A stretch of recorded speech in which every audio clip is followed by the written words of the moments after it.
Sunday night, let's talk Trek. Goodness me, this comes around quick, doesn't it? Not quick enough. Not quick enough for me.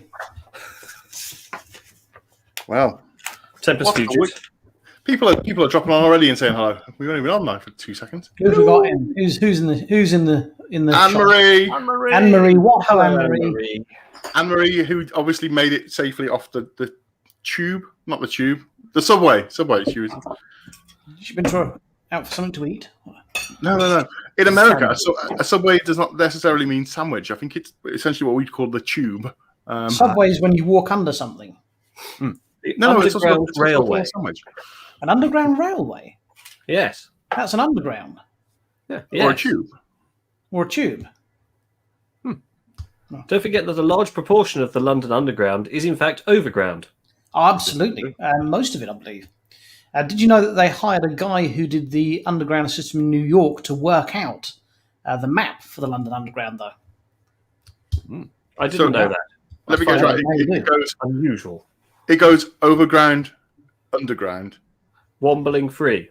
Exactly. I'm glad you got the reference. They call their underground train system a subway, do they? Which is what we call underground footpaths in this country. And sandwiches. Sandwiches. Do you remember this used to be a Star Trek show? I tell you what, I'm a bit bored of Star Trek. Let's talk about something else. Trains. I could talk about trains all day. That's quite fun. Yeah. So, hi, Anne-Marie. Hi, Megan. Hi, Christoph. You were the one that's the subway. This is your Carl, keep flashing some comments up. I would love to talk about something else, but we have prepped a Star Trek show, so let's do that one, shall we? Prepped? We have prepped. Carl, keep them coming. What else we got? Christoph's on board. How you doing, everybody? Welcome along. Sorry, I did put Megan's comments up, but none of us said hello. We were too busy talking about trains. That's what hello, most Megan. people do as well. Hello, Megan. How are you? Megan is currently training. Look, if you want to see trains, look up here. Look at my train collection. Look. Ooh, nice. James, do you have a mallard? Yes, I do. He does. It's a very good word. There it is, a third shelf down on the left. Nice. Do you have a Stephenson's rocket? I don't have it. There's the mallard. He does have a Flying Scotsman as well. Mind you don't derail it, James, doing that. Evening, Nadine. Evening. Right. Hello, everybody. Okay, so it is. Let's talk Trek. It is Sunday night. We are. If you've never watched this before, firstly, where have you been? We've been doing this for an entire year. We are 4 UK Star Trek fans who met at a convention. And the rest, as they say, is history. And we talk every Sunday and sometimes in the week when we do Star Trek watch-alongs, which we are doing this week on Wednesday night. Don't forget, we are watching this week, Dan? I can't. Carl can't. I've got to work. We are watching Deep Space Nine's Infernos. By The Inferno's two-parter Light. where Garrett gets scared in the closet and Worf gets to fight some Jem'Hadar to the death. In the closet, you say?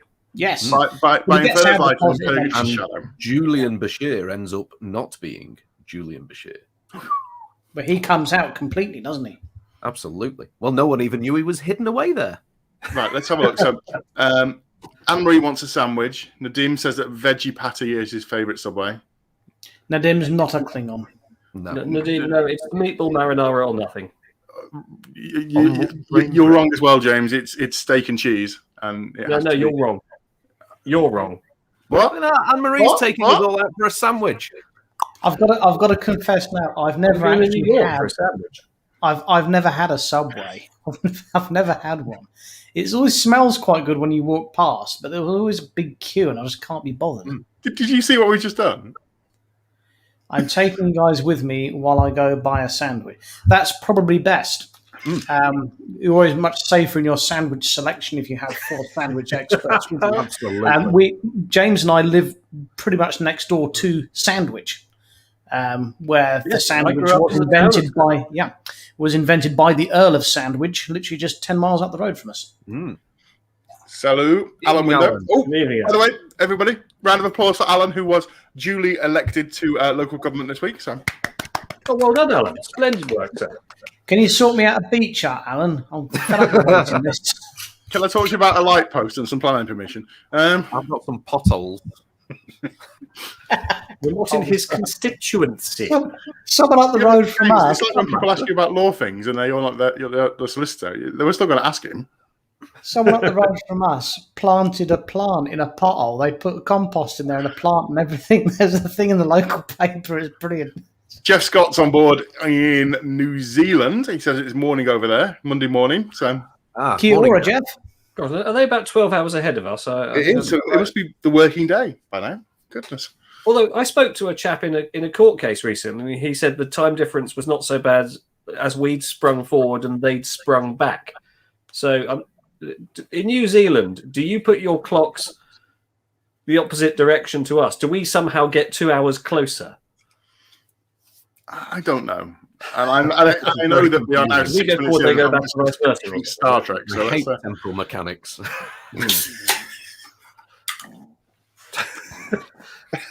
Right.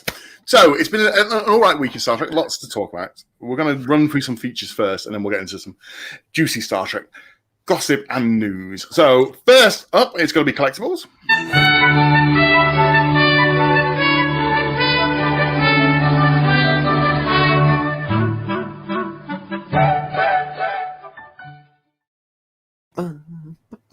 You're not me. There's me. Right, dear viewer. So, as we're nearing our anniversary show, I thought I may just not revisit as such, but extend on one of the very first things I ever showed on Collectables Corner. And it's not the marbles, is it? No, it's not the marbles. No. There's a long way to go till we get to the anniversary of the marbles. But don't worry, I have something very special for that planned. Oh, God. I'm just filling in the holiday request form. I need that show off, okay? Who's going to authorise that? None of us. Unlucky. So, one of the very first things that I ever showed on Collectables Corner was my collection of the Star Trek customizable card game. Now, these went into print in the mid-90s, 94, I think the very first edition of them was. And they're very close to my heart because they are the very first thing to do with Star Trek that I ever started collecting as a schoolboy. I was about 14 at the time, I think, when I first started collecting them. And I have a shoebox full of these things. That's my collection. Oh, is that a Nike shoebox? Yes, it is. It is a Nike shoebox. And this collection of cards has been in this shoebox for probably at least 20 years. So very middle class shoebox. But it just shows not a high tech one, is it? But yeah, I've shown other parts of that collection over the past year, including the limited edition Kivas Faggio set that I think was something like 18 cards that you had to send away for, very limited and rare. And something else that I've managed to get hold of to enhance my collection, because I still get a bit giddy about that with it being the first thing I ever bought to do with Star Trek.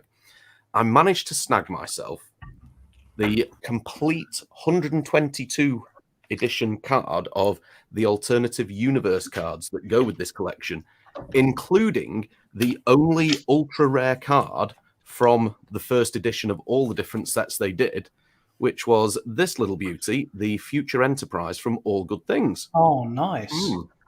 Now, as you can imagine, when you're 14 and you get the list and you see that there's hundreds and hundreds of these cards, but only one ultra rare, that's the one that you want, and you buy as many packs as you can at that age to try and find that card, and I never did. Are these the sort of things that you would, that obviously they're very dear to you, I don't know if you play the game with them. Oh yeah. Are these the sorts of things that for you'd love to get signed at a convention, or do they just stay as they are? Or these stay as they are, to be honest.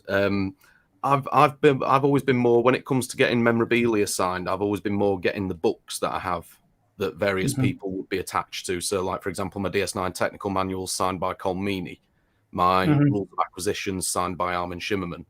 That's the sort of thing I've always gone for. The cards, because I have used them for playing and intend to in the future again use them for playing. I don't want to risk a signature on there, but a lot of people do collect them to have them signed by the appropriate people. Yeah. And as soon as we can stop the social distancing and see each other, me and Carl will have a battle royale with the old card. It's been a while. It has been a while. Yeah, it has been now, if you've never bought any of these before, They are brilliant to collect. They're absolutely fantastic. You can pick them up for really good prices on eBay.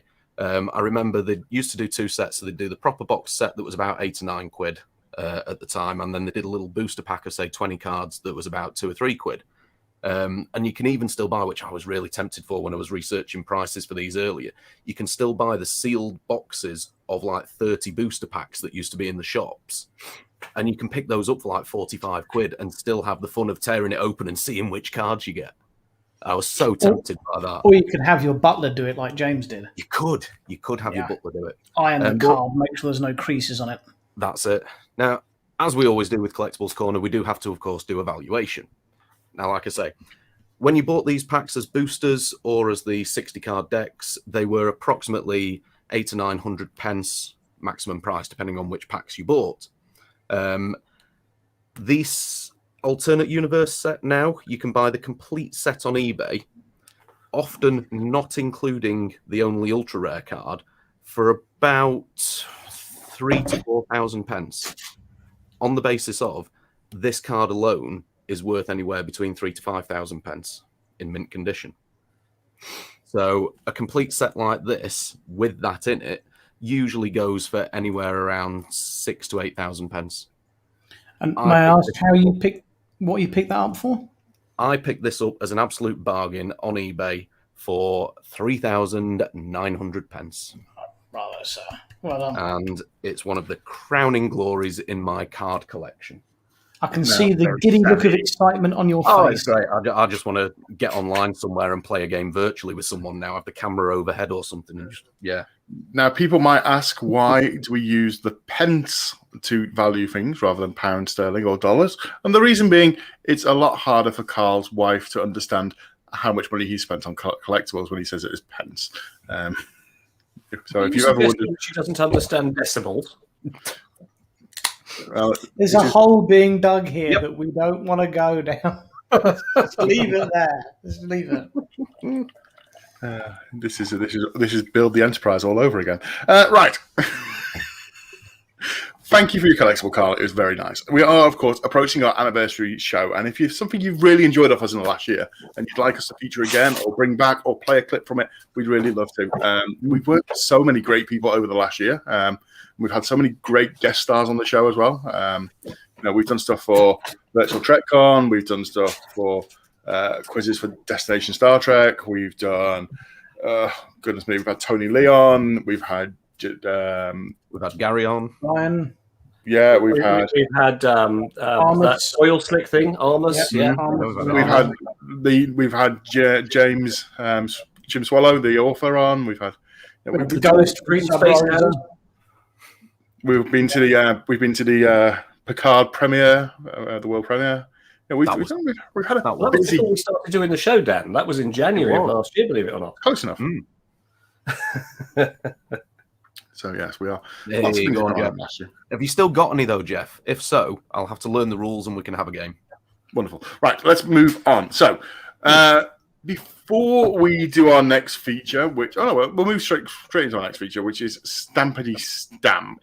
So let's play the intro. Carl, have you got it? Because I seem to have lost it completely. Hey, well, before you do Stampity Stamp, I've got this cocktail sitting here. Oh, should we do cocktails then? Let's do cocktails.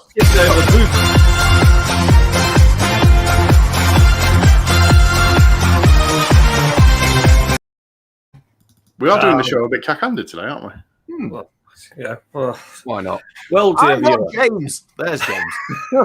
I'll tell you what, keep Carl on the screen, and I'll just be a little screen, and everyone can watch Carl watching me do. Whoa, that's Rick Astley on the back.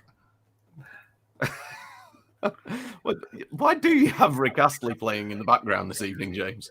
Never going. I've just been subtly rickrolling you for the entire show. That's why. It's on an endless loop. I see.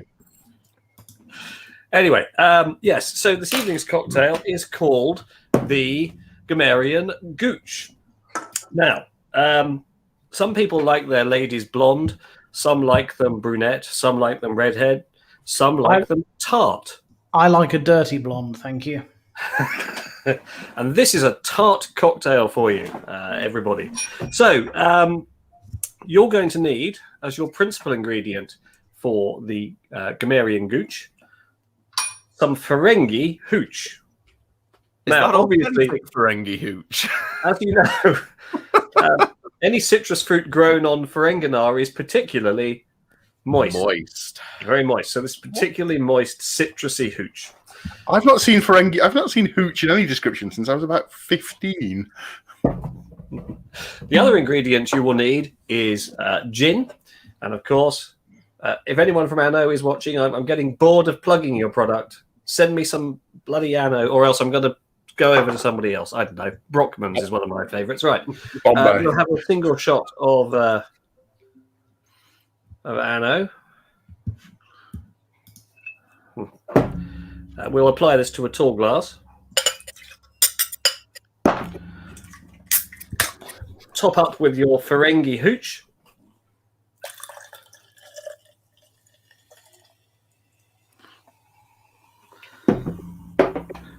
Garnish, if you will, with a slice of lime, or no, lemon in this case. I'm going to use lemon. Yes, that's right. There we go. And there is your Gamerian gooch. Let's see how that goes.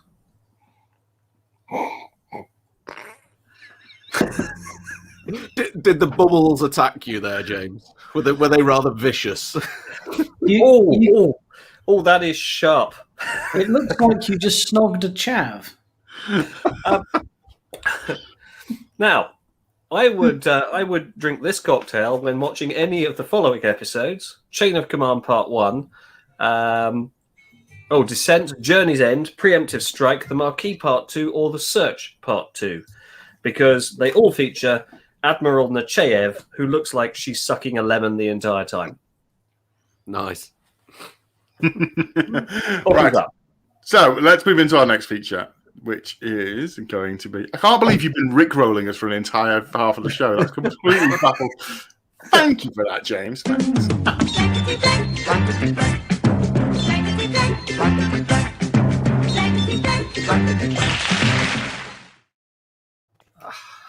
Hang on. Do we have the stamp? Reveal the stamp. Okay, I shall reveal the stamp. Please hold the line. Hang on, just before you reveal the stamp, does anyone want to play blanket? We've got to have some people play we need blanket. some contestants. Yes, we need volunteers for Blankety Blank. Anne-Marie. Has Anne-Marie played before? James, I shall raise you, rickrolling me. Oh! We've all lost. You have all lost the game. Ha. We have one volunteer for Blankety Blank. Jeff Scott, Jeff Scott, right, yeah, you're brilliant. contestant Okay, number sure. one. Anne-Marie, are you still there, or are we just in your background this evening? No, she's gone to get sandwiches. Yeah, she was going to take us to get the sandwiches. Yeah. Maybe we're on her mobile device, and therefore she is taking us. What, like a podcast? Yeah. Is the Earl of Sandwich still a position? Anne-Marie's... Oh, yes, she's up for it. Wonderful. Okay. Can we ask our local government official how I apply for the role of Earl of Sandwich? Well, we'll pop to Sandwich and find out, shall we, James? Yeah, I'll nip over. I mean, they know me at the town hall. I'll nip in and have a chat. Right, let's begin then. So here's the stamp. So let's see the pixelated stamp and see if our dear viewer can guess who it is. Who do people think it is? It looks like Sherlock Holmes. Can you guess who it is yet? It's Sherlock Holmes. You can see his deerstalker and his pipe. I'm going for Bashir. Bashir. See, I'm the only one who knows I pixelated the image. It's always quite fun to hear everyone's thoughts. It looks like an Easter Island statue. Or a really rubbish blackbird. Looks like a really crap Klingon. Is it a Klingon from Discovery? No. If you look carefully, and if I move the mouse, you should probably be able to see it. This is the head. This is the beak. It's obviously one of those things they give you to do your table number at Nando's. Yeah.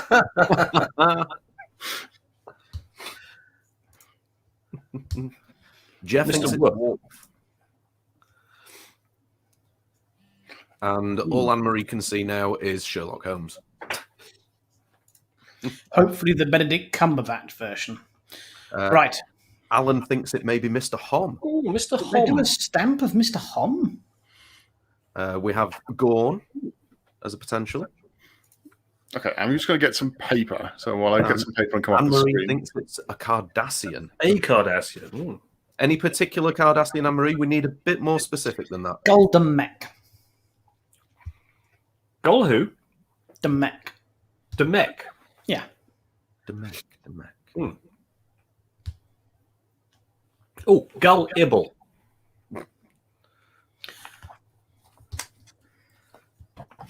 All right, well, let's move on to Blankety Blank, and then we'll come back to Stampity Stamp. We've had another guest come in from Nadim. Nadim's, Kral. He enjoys this game. Kral. Right, let's move on. Here we go.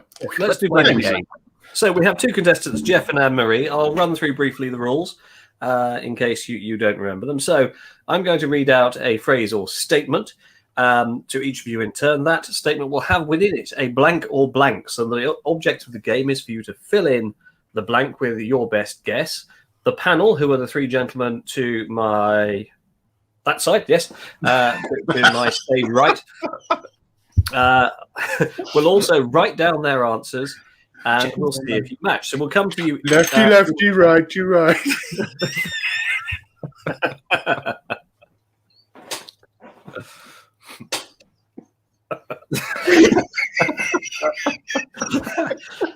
Remember that bit in Independence Day where Will Smith writes down the directions for the joystick? Somebody put this the wrong way round. Yeah. Anyway, so we'll go to Jeff first, I think. Jeff, so here's your blank. So you will give us an answer. We'll see if you match with any of the panel, and then the one with the most matches goes through to the super match game.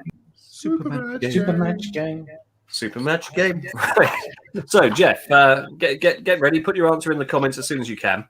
So, surely, the chief Star Trek writer said to the writer's room, "We can't come up with a character more irritating than Neelix." "Hold my beer," said the first assistant writer. "I've come up with blank."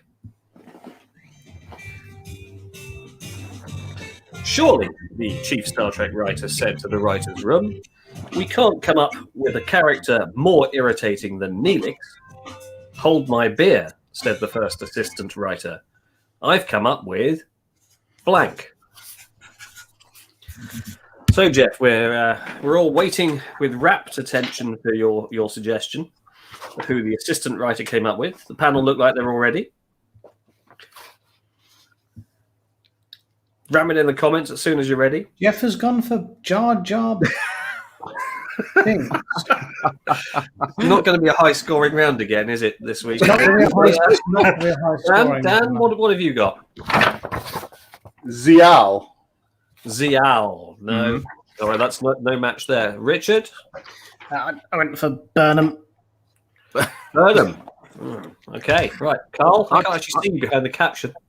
I tried to stay topical and went for Tuvix. Tuvix was the Mine's obvious the other way around. What's going on with that? I actually tried this week to think of the one that the contestant would think of, and it still didn't work. Right, Jeff, that's no matches. No matches so far. We'll come on to Anne-Marie. Anne-Marie, here comes your question, if you're ready. Voyager's special technical upgrade was a machine in main engineering called a plot device. It enabled Voyager to have a limitless supply of blanks.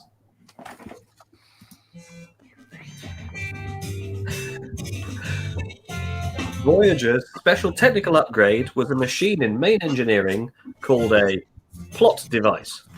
It enabled Voyager to have a limitless supply of blanks. So, Anne-Marie, when you've got your answer, chuck it in the comments and we'll see. Reset button. Okay, all right.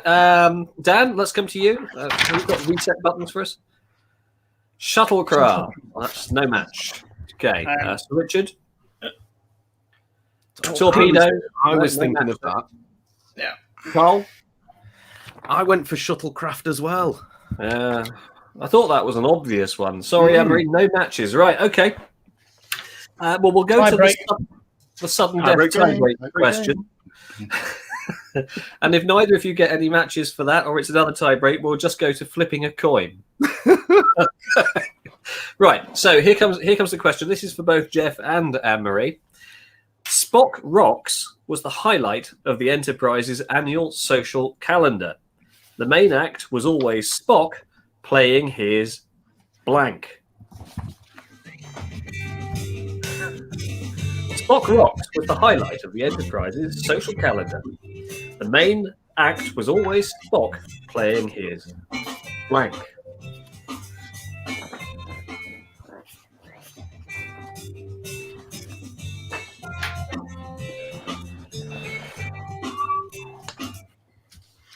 Ooh. Right, everybody ready? So if the panel are ready, we'll just see if anybody's got a match. Jeff, we'll come to you first. Jeff, what have you got? Well, Jeff says, oh, they've both gone for loot.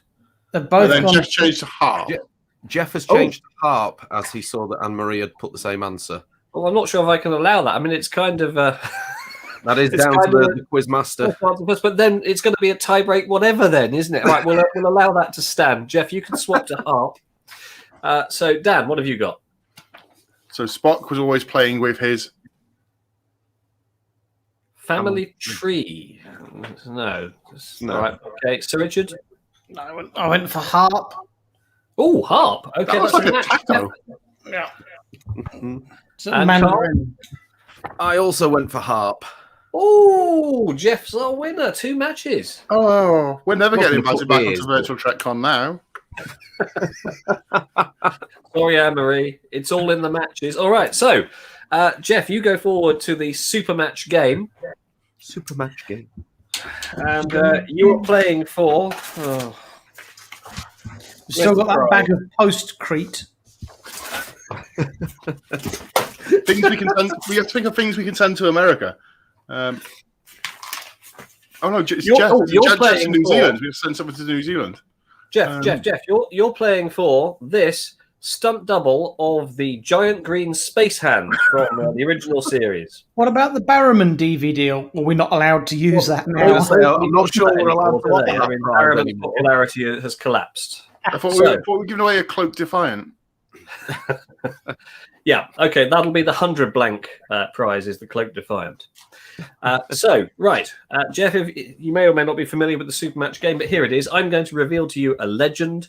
It will be a short sentence or phrase with a blank at the end. The panel will offer to you their own suggestions. You are not obliged to take their suggestions. You will then give me your answer, and we will see which is the most popular answer. There are 3 answers worth either 50, 100, or 150 blanks. And I have them written down here because William Hill and various other betting agencies have complained that so much money is now riding on this every week that I have to have proof that it was written out in advance. So, here comes the legend. Everybody ready? Oh, yes. Captain's blank. Ooh. When the panel are ready, we'll find out if they got their answers. We'll see those first, then we'll come to you, Jeff.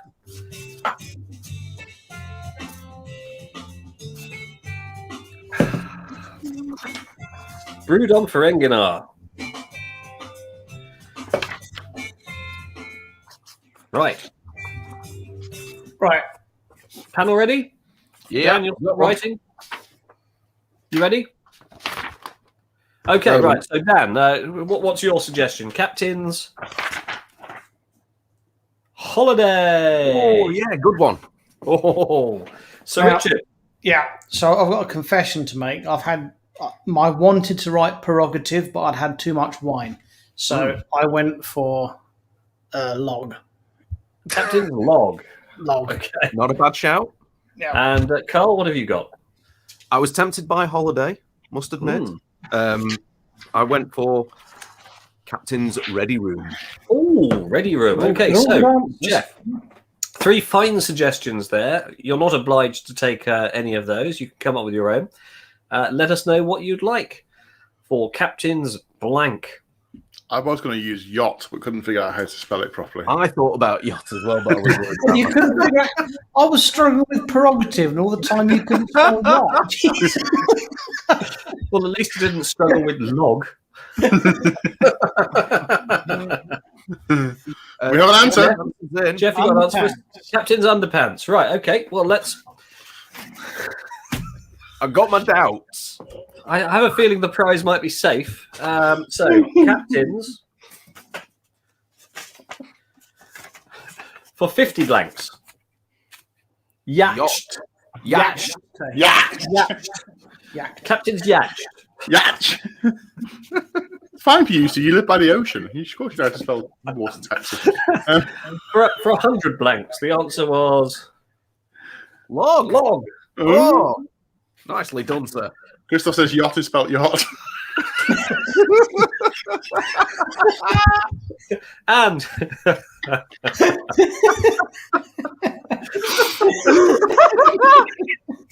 I'm going to the HR department. I feel bullied. for 150 blanks, the answer is, of course, prerogative. There you go, Richard. And that's how you spell prerogative. I don't doubt it. That wasn't how I spelled it, which is why I went for long. So it looks like yet another week, the blankety blank prize is safe.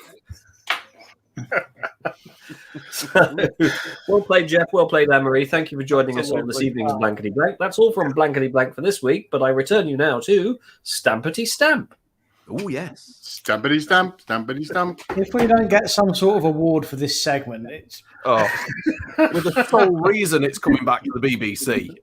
No one Tell you can what, claim talk about whipping a dead horse. Right. no, we're not allowed. James, James, stop exposing don't show Byron to us. Oh. Right. So we had some good options on this, but let's put the viewers out of their misery. Who is it? Let's do the reveal. It's Bashir. Ooh. This needs a sound effect. We need to sort of invest in It does. I'll put a sound effect on it. Oh, it's We have a winner. It's Kroll! he's in Star Trek Beyond, isn't he? He is. That's Idris Elba, isn't it? It is. It is Yeah. Idris Elba. Oh, there we are. Right. Fantastic. Did anyone get that? Someone said Nadim. Kroll. didn't they? Yes, Nadim, well done. Nadim's good at these. He always gets them. Right, let's move on to our next Do a piece prize of for it. feature. Here we go. He's pretty sharp for a vegan. Let's go. Next feature.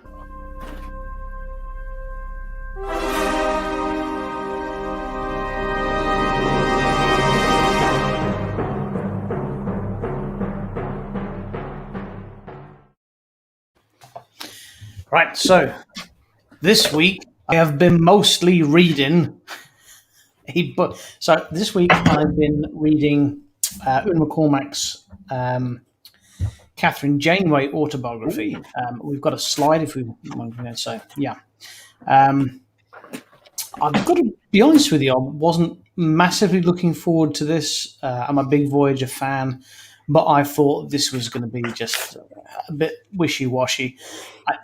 I wasn't prepared for how good it was. I'm going to say off the cuff straight away, this is the best Star Trek book I've ever read. It was absolutely fantastic. You can't really have spoilers in it.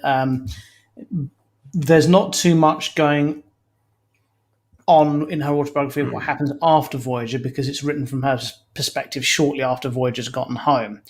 The book's kind of in two halves. Half of it is her growing up and her backstory, and the other half is her reflections on some of the major kind of incidents that happened on the journey home. And it's absolutely fantastic. It's really good. The bits about her life before she gets onto Voyager don't drag at all. They're really engaging, and you can really feel that the authors put a lot of work into thinking, I've got to make this believably written by the character. And all of the little bits and pieces that they have that they put in there just add and flesh out her character even more. I listened to this on Audible. It was read by Kate Mulgrew, which obviously helped the experience. But please don't take that away from the fact this is a wonderfully written book, and I thoroughly enjoyed it. When it gets to the stage where she's reflecting on the major incidents of Voyager, it becomes very emotionally engaging. I mean, really emotionally engaging to the point where, obviously I'm a man, so I don't cry, but I felt, wow, I need to go back and I need to watch Voyager. I was going to wait until it came out in HD. No, I need to go back and watch it now because it's an absolutely wonderful show. And after you've read this book, you're going to want to go back and watch it again as well. And you'll find yourself literally just cheering because of the little nuggets of information and reflections that Janeway's had, and how certain incidents that happen define her as a captain and as a person, and how she grows as the Voyager crew grows around her, and how she changes. So if you, it doesn't matter if you're a Voyager fan or not, if you're a Star Trek fan, this is the best Star Trek book I've read. I really enjoyed it. It's fantastic, and I couldn't recommend it highly enough. Wonderful. Thank you very much for that, Richard. So she doesn't promote Harry at all. Sorry? Carl, you go first. Sorry, James. Just saying that's good to hear, because I've got the audiobook on my phone ready to go. So yeah, it's one of those ones you'll be making time to listen to. It's that pay good. attention to. Yeah. Sorry, James. Your question? Does she explain why it is that she never promoted Harry? Yes, she does. Really? She does. Yeah. I won't give you any more than that, but yeah. Fantastic. Well, I was going to quickly take this opportunity, thank you for that, Richard, to just show a couple of bits of merchandise I've had sent in this week from the merchandising people. So we have had our press release copy of Star Trek The Borg and the Delta Quadrant book from the people at Hero Collection. This is the ships from A to K, and then they're going to tell us the K to the end one when they publish that in July. It is lovely. There is some... Don't do me for copyright infringement, please, Hero Collection people. But there's some lovely bits on each ship, some nice pictures, some nice diagrams, some sort of back bits about in the episode. Lovely book, nicely priced, about £20. US $34.95, Canada $44. Lovely piece of book. I'm going to have a read of this and pass it to Carl to have a read of as well. So, if we want to do that. Limited edition prints come in for the man office at the back, which is that's beautiful. Starfleet today. I'm afraid there's a horrible reflection on the screen. There we go. Let's put your full screen so that we can get a better look. Where did you get that from, Dan? Amazon Star Trek people. That is beautiful. That £20, really beautiful. Framed, mounted, lovely. We did put a link for it on Trekkie's Guide the other day, so follow the link. Got to say right away, and this is not doing an injustice, but that is what you want hanging in your downstairs toilet, isn't it? It's that good. It's really nice. Right, next up, let's do we have fake news today? Shall we just progress on to real news? I can make something up. Well, we'll progress on to real news because we are sort of running short on time. So let's do some real news. Here we go. They got real news section. Star Trek Destination London, we talked about this last week, is now going to be 12th to 14th of November at the London XL Centre. We are very much looking forward to that. And Destination Star Trek Germany has been pushed back. These have all been confirmed. A couple more details have come out this week. The cruise for next year has fully sold out now. So no more places on the cruise. It's fully booked. So if we want to do it, we'll have to look at the one after this one. If you are going, we are very jealous. Next year as well, Creation Entertainment presents 55-year mission. That's this year, August 11th to 15th, 2021. We were unable to commit to this one due to travel restrictions from the UK into the US at the moment. But we hope that people that are going to have an amazing time. It looks really good. So, if you are in America and you are watching and you are going to this event and you'd like to be our roving reporter and record us a couple of videos that we can show on the show, send us a message. We're looking for an American roving reporter. That could be you. Don't forget, next year is, of course, Star Trek Mission Chicago. That's something that's very big, and I'm sure tickets are going to be available for it soon. I was just doing a review of what events coming up soon on the Star Trek official and unofficial event stage. So, Mission Chicago. Ooh, if we manage to work it, we'll see if we can get there. We don't know yet. Right. Real news. This has popped up this week in America by LA Health Plan and Remember in Laird Nimoy. Get vaccinated. It's important. The world will only start back to normal once people have all had a vaccine. I'm not going to get preachy about it. If you believe in it, fantastic. If you don't believe in it, there's a thing called science. But yeah, vaccinations are important. Yes, look at the evidence. And this is on some humongous billboards in America, which is nice. Do you know, this is a true thing in America. They've been offering, in certain states, incentives to the general population to get vaccinated, including but not limited to a lottery to win a car and cannabis. What is don't get seriously ill and risk death not a reward in itself? No, That was a fair incentive for me to book mine. Yeah. You'd think so, wouldn't you? Right. Other news this week, and I realise I'm rushing through this, but we are getting all the time. Star Trek Fleet Command is getting a whole new TNG story arc, characters, and a whole new expansion of TNG stuff. So if you play Fleet Command, there is going to be a sort of TNG-based role coming on. Looking at Riker's beardless face, I assume this comes in very early in season 1. It must be season 1, hasn't it? Because Geordie's in red as well. Yeah. So I'm thinking about Geordie the other day, because the whole point was that he was the blind navigator, wasn't it? That was the hook with Geordie. And then they made him chief engineer, and it didn't quite make sense that he was blind. It kind of lost the novelty. But I like Geordie. He's one of my favourites. You can now play with your friends as well by this new system that they've got here. So the new TNG, new officer gameplay with away teams. That's a quick diagram of how that's going to work. So that's exciting. So that's it for real news this week. It's been a quietish week. We've had, obviously, the real news that Strange New Worlds is filming well, despite the fact that they're having to work around COVID restrictions, which must make filming something like that quite a nightmare. I've got to say, that's the one I'm really looking forward to, Strange New Worlds. Yeah, absolutely. Yeah, absolutely. There was also a tweet went out, I believe, from one of the Disco Season 4 writers that was just a snapshot from a script page that said something along the lines of Season 4 end.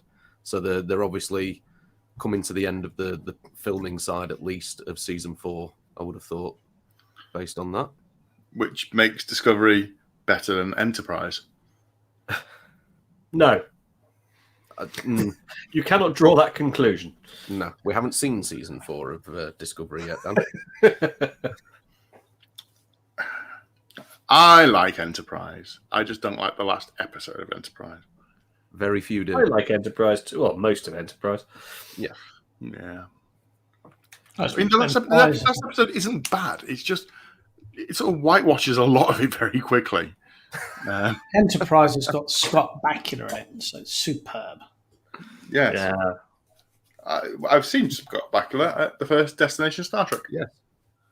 I had a hug from Scott Bakula at the first Destination Star Trek, and nobody wanted to talk to him about Enterprise. Everybody wanted to ask him about Quantum Leap, didn't they?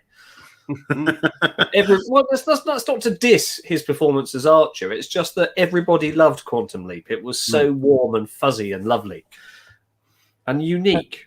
Apart from the final episode when he never left home.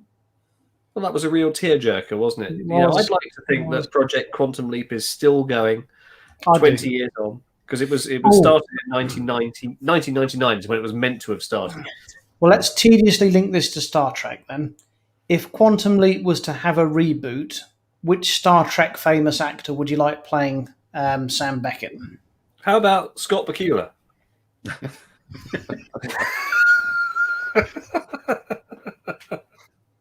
Next silly question. Would you like to put some caveats in this? Apart from Scott Bakula. They spoke years ago. There was going to be a reboot, but it was going to be Sam Beckett's daughter leaping after him, trying to catch him in time. It was going to be a strong female lead for a change, which isn't happening at all now. So, right, I know this isn't Star Trek, and it's really winding me up watching it on the video stream. James, what is that framed above the Rick Astley? That's Indiana Jones. I think that's Indiana Jones, but it's the headpiece on the staff of Ra. So if I need to find out where the Ark of the Covenant is buried, I need this in order to reflect the light beam in the Well of Souls to point it out on the map. It's also quite good to have some sort of tribute to the god Ra in your home to make sure you don't suffer from pestilence. Yeah, there you go. Well, it's nice to see what other random collectibles people have got. Right. So, yeah, that's the end of real news. So, if you've burned with us for this far, 45 minutes, well done. We're going to get through the last bits as quickly as we can. Deserve a prize just for that. Absolutely. Can you believe we do this weekly and people actually tune in to watch? Well, you can always win this giant green space hand. Oh, talking of tap that you could win.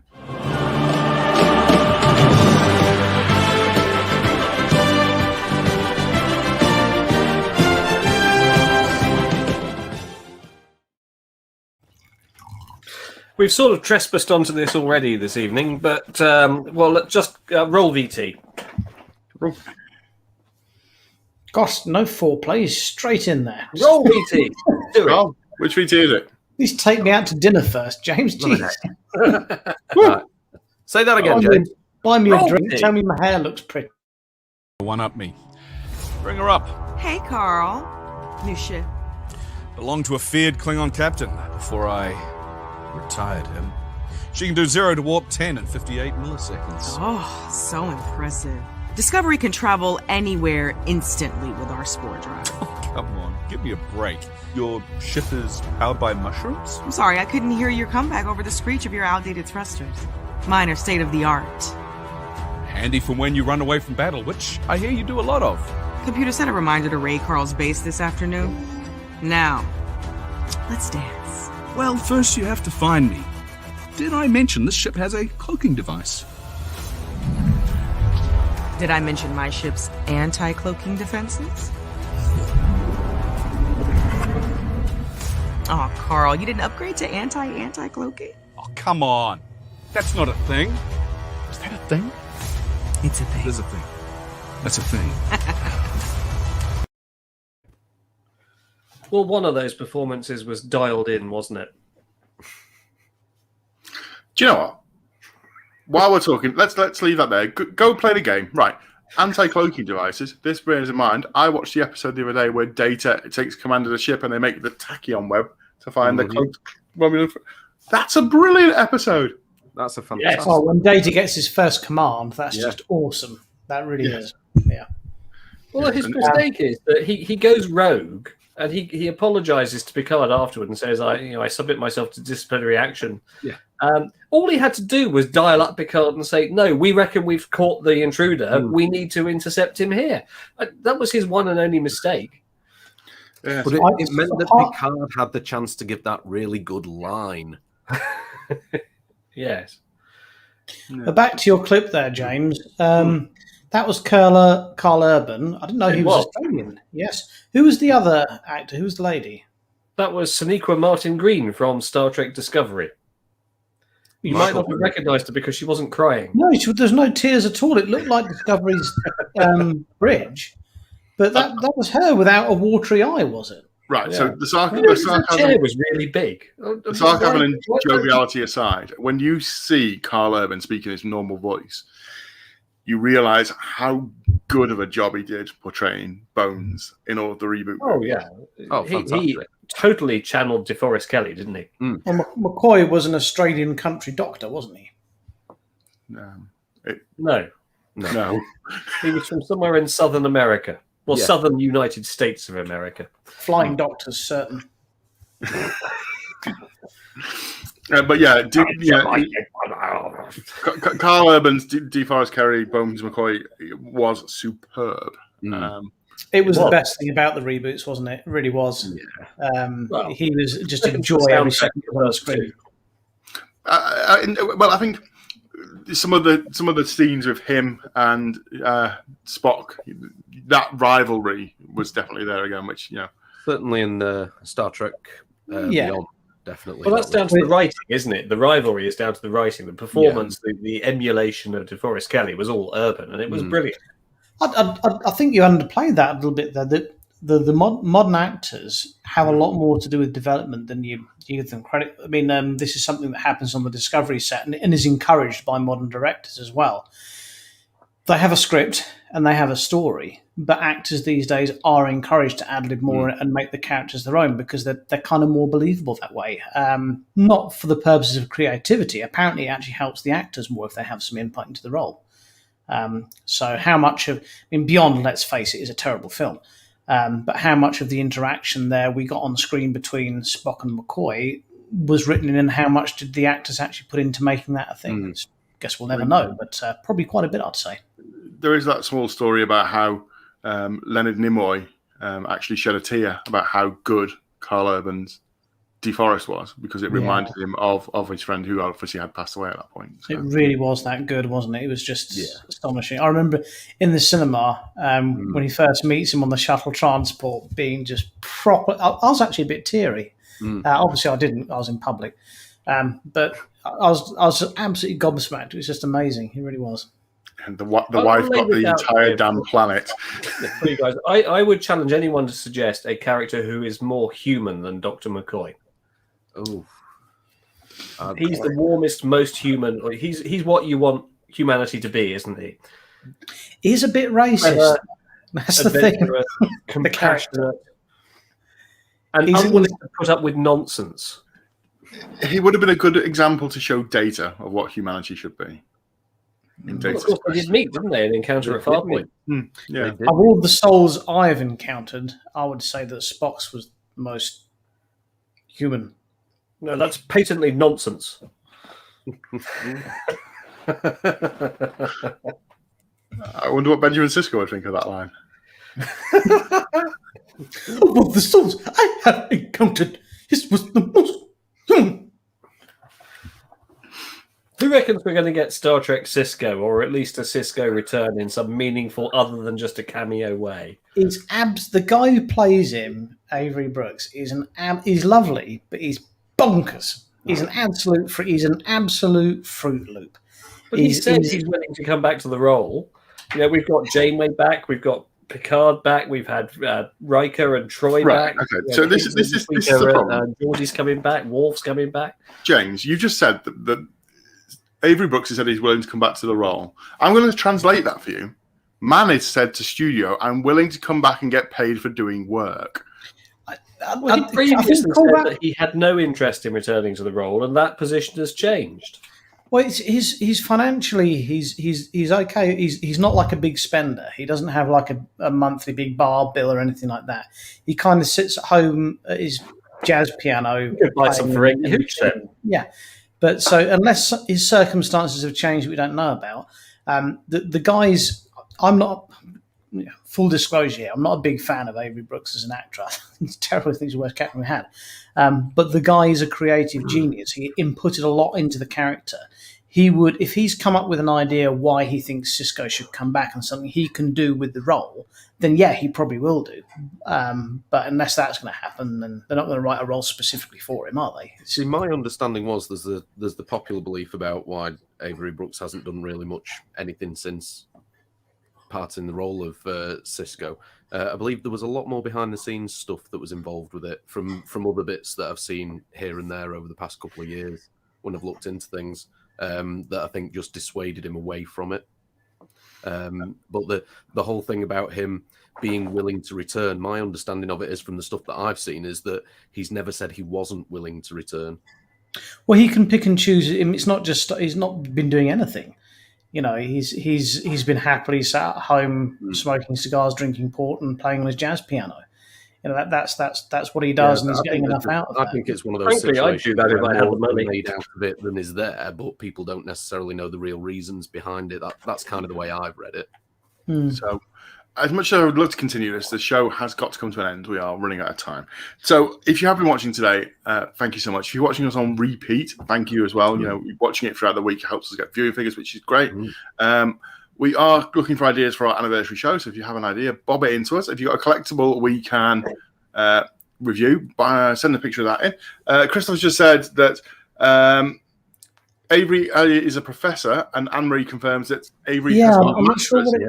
I'm not sure what it is he teaches, but yeah, he's a proper clever guy. Professor at Rutgers. Yeah, I mean, Avery Brooks, lovely guy when you've met him. You know, he always, yeah. I remember his quote at the DST we went to, the first one when it was the 5 captains, and it had me in stitches because it was so off the cuff and quick. I think it was during the 5 captains talk that they did, the paid talk, and they'd all been asked if there was anything that you could change about Star Trek, what would it be? And literally just grabbed his mic and went, pockets.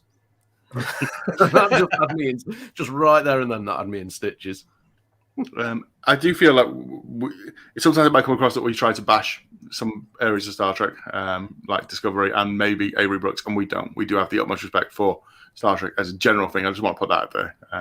Yeah, we love Avery Brooks. We do. And if you want to know more about Star Trek Deep Space Nine, let's make this absolutely clear now. DS9 is brilliant. Avery Brooks is fantastic as Captain Sisko. And as much as we like to poke a finger at it, hey, we'd rather Discovery was on the no Star Trek show, and we watch it every week. So we wouldn't watch it if we didn't like it in some capacity. Exactly. And if you want to know more about Star Trek Deep Space Nine behind the scenes, I thoroughly recommend you go and watch the Star Trek Deep Space Nine documentary, What We Left Behind, which is an hour and a half. That's well worth viewing. Really good. Absolutely. So that's it for this week. Thank you so much for tuning in, and many thanks to the panelists tonight, which is, of course, is James, Richard, Carl, and I've pointed everyone else in the wrong direction because the screen is mirrored. Dan, lefty. Righty. And don't forget, viewer, if you've been affected by any issues in this evening's episode of Let's Talk Trek, there is help available out there, and we'll post some links in the video description. But if you want to join us for Let's Talk Trek After Dark, we're going over to BBC Three now. Anne-Marie is, of course, correct. Seventh Rule do an amazing podcast that talks all things DS9. Make sure you view that. Delta Flyers is another great one if you like Voyager as well. Two things to quickly shout out. If you guys are interested in Let's Talk Trek Noir, no holds barred, then we will do it if you guys are interested. But you have to understand this is just this is completely. It would come with a severe red alert warning. It would come with a red alert warning. If you would like us to do Talking Trek Noir, we'll do it, but there has to be demand for it. Second of all, this Wednesday we're doing a watch along. We're going to be watching. I can't remember what they're called. It's the two episodes where Garrett's stuck in the closet, gets out the closet, and then Worf gets to kill some Jem'Hadar with his bare hands. And don't forget that Julian was in the closet, but no one knew he was in the closet because they thought he was on the runabout. But eventually Julian gets out of it. Yeah. Yes. And the names of these episodes are one where Worf kills him. Purgatory's Shadow and by Inferno's Light. Is it? Correct. Something like that. It's kind of those words, maybe not in that combination, but they're there somewhere. I'm saying all the right words, just not in the right order. Necessarily in the right order. Join us on Wednesday, where we're going to watch these episodes back to back. We'll be eating crisps and drinking wine, and the only requirement is that you will have to do this also. Anne-Marie, if you're free on Wednesday, I'm not. You should join these guys and keep them in. Oh, yes, that's a good idea. Carl can't do it on Wednesday. Did you know that with the time difference, that Anne-Marie's probably going to be at work? Well, this is why we're asking now. Give her a chance to come up with an excuse. But something important. I said you have to drink wine and eat crisps. Just so we're clear, we mean potato chips. Hey, Carl, look. Zoidberg! Shut up and open your mouth. Not that mouth, your other one.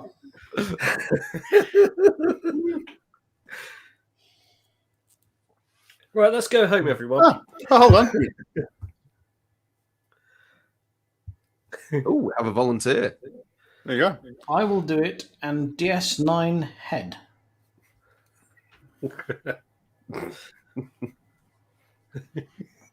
Right, well, we were going home. We are home. Oh, damn it. Well, Carl's technically in work, so... No, work is downstairs. Before we go, I know not a lot of people in the Star Trek world follow football, but wasn't that a great goal from Allison today? Brilliant. Sorry. I thought the football finished yesterday because someone has won the football.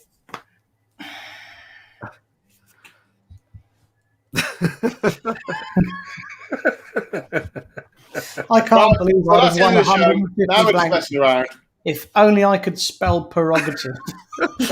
I nearly got it right. When I started writing it, I missed out the first R. Most people forget the first R. Yeah. Yes, that was my problem. Right. But I knew it wasn't come on. Ben, if you want to be our guest star for DS9, go on, Ben. Come on. Send us a message on the page, and we'll send you some invite links, and you can come on. You'll need some crisps and some supermarket wine. And some headphones. You'll need some sort of thinking you will, Chris. if you're paying attention, you will need headphones. We have to do that for the watch along. Yeah. Marvellous. And you'll need a device to watch on. Ben is in. There you go. Right, that's it. He's our fourth horseman. Yes. Get your fez. Don't need a fez. Or do we need a fez? Mine's at the dry cleaners. Why is your fez at the dry Retrieve it. Mine's absolutely covered in cigar ash from our last watch along. It's still the dry cleaners.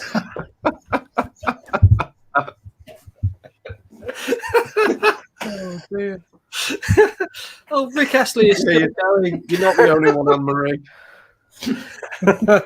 Oh, What's dear. enough now, Rick?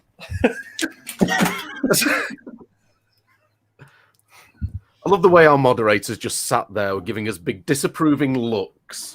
Your moderator's thinking, this week I get the joys. And this week's going to be quite a hard week for me and Carl because we are both returning to actual real work for the first time. No, I've been in actual real work. I've been in real daytime work. So I have two jobs. I have my dedicated job and a nighttime job. I work in the leisure and entertainment industry in the nighttime. We are returning to leisure and entertainment this week. Carl works in a restaurant establishment and they are returning to It's eating. a pub. They're eating indoors from Pub. tomorrow. Pub. Pub. I'm trying to be nice. Not a restaurant. But that you are returning to eating indoors from tomorrow. So I'm going out for dinner tomorrow at a Hungry Horse, and I've never actually been excited about eating at a Hungry Horse before in my entire life. So yes, you're all more than welcome to come to my pub. It's a bit of a drive. Up, isn't it? You know, it's a long way for dinner. Not for you, it's not. Long way. Can we go to Miller and Carter? They do nice food. Oh, I yes. work here. Yeah, but I want to eat there. I want to eat Miller and in Carter do nice. Last time we were all together, we got to go to a Miller and Carter. Yeah. We did. That was lovely. That was We the did. last We time had I think steak. I went out. oh, steak. Right, so now Let's Talk Trek is diverged into the food show. I That's feel it. like Gordon Ramsay should come on and start saying, "What are you, an idiot sandwich?" You know. It's... Now that we've promoted one of the other brands of my company, so, well, not my company, but the company I work for, promotion. Well, if we're doing that, if anyone doing needs a divorce, then please get in touch with James. Anyone needs a divorce? Are you available? Yeah. Yes, we all went out for a Let's Talk Trek, Trekkie's Guide, Riker's Beard, Miller and Carter planning meeting last time we were together. And then we watched the Three Amigos. Yes! Which was brilliant. It is a sweater! We went to Miller and Best Carter night and had ever. a plethora of steaks. We had a plethora of steaks. Efe, what is a plethora? Why, el guapo? I know that I have your intellect and education. Is it perhaps that you are angry at something else and are taking it out on me, Efe, instead of the object of your frustration? Excuse me. Are you the singing bush? I shot the invisible swordsman. It's a mail plane. How do you know it's a male plane? He's hitting balls. Oh, with My little buttercup has the sweetest smile. Ismail. You and I. This is an example of We've what lost happened him. when we We've do lost him. The Let's Talk moderator's Trek gone. Noir. Yeah, so We if finish, anyone yeah. would like to join us for Star Trek Noir, please mention in the comments, and we will do it one evening. Late When I night, learned about we'll movie be tricks, trick wearing- photography, I was crushed. We have to do it sort of 11:30 p.m. You know, start at 11:30. We go into the witching hour. Probably have, yeah. Can I ask you a question though? What happens if what happens with our friends in New Zealand? In which case, we'll be doing Star Trek Noir in midday. Well, it's not really our fault that they're so No. far ahead, is it? Well, as we discussed at the start of the show, you know, that in theory there might be like a 2 to 4 hour time difference depending on the time of year and which way back and forward we've each gone, and it's going to be terribly confusing to work out. Imagine being in the future. So Well, I suppose it are depends New- on where are our New season Zealanders. Are New Zealanders actually time travellers then? I don't know. Ask him for the lottery numbers. Put it on. Yes, See if it they works. ring you up and say, "Welcome to the world of tomorrow." Maybe that's where Sam Beckett ended up, New Zealand. Well, he did theorize that you can travel within your own lifetime. Yeah. He never actually went forward. I don't think he did, but in theory, there was no reason he couldn't. He went further back than his own lifetime once. Well, rather the show did. When because he that and Al was swapped. next, wasn't it? Yes, he and Al swapped for an episode. That was a wonderful episode, that. And Well, we'll they talk. wonderful duo though. Sam and Al, they were brilliant, weren't they? And we'll talk more about Quantum Leap and other subjects that are non-Star Trek related on Star Trek Noir. Yeah, we could just have like a general sci-fi chat, Noir, and just talk about all things. We should call it Star Trek Noir and not talk about Star Trek at all. Well, as we're doing that, let's look at Dan's room, because we've looked at an extra prop in my room. So Dan's got the TARDIS there. What other sci-fi stuff have we got in Dan's field of view there that's non-Trek? Non-Trek? Non-Trek. Apart from the TARDIS, what have we got there? Let's have a look. Come on, go full screen, Mason. Let's see. Isn't it? Boop. Let's see what we got. It's mostly Trek, if I'm honest, boys. So all my non-Trek stuff, if I'm perfectly honest, is on this side of the room, which you can't see. So I've got, and I'll just see what I can find. Yes, go on. Let's see what you got. In no particular order. Oh, all-seeing eye. Ooh, Oh, BB-8. that's a robot from Space Wars. Yep. Golly. Drop it. Ooh, Tracy Tracy Island. Island. Nice. Is that the homemade Blue Peter one, or did you shove it? Can you imagine an island on which everyone is called Tracy? You wouldn't worry for a sandwich, would you? Thunderbird 2, but that's the obviously the animated series version, not the classic Anderson version.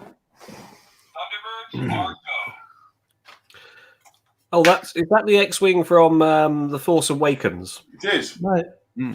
Poe Dameron's X-wing. That's the one. Oh, Dan, I love your runabout. The Back to the Future number plate. I've That is just, a nice I've just runabout. clocked your runabout on the shelf there. That's Yeah. beautiful. I like that Is that the runabout. Urkel kit? Is that a Diamond Select one? That's really nice. No, that's the model kit one. That one, isn't it? That's gorgeous. Urkel.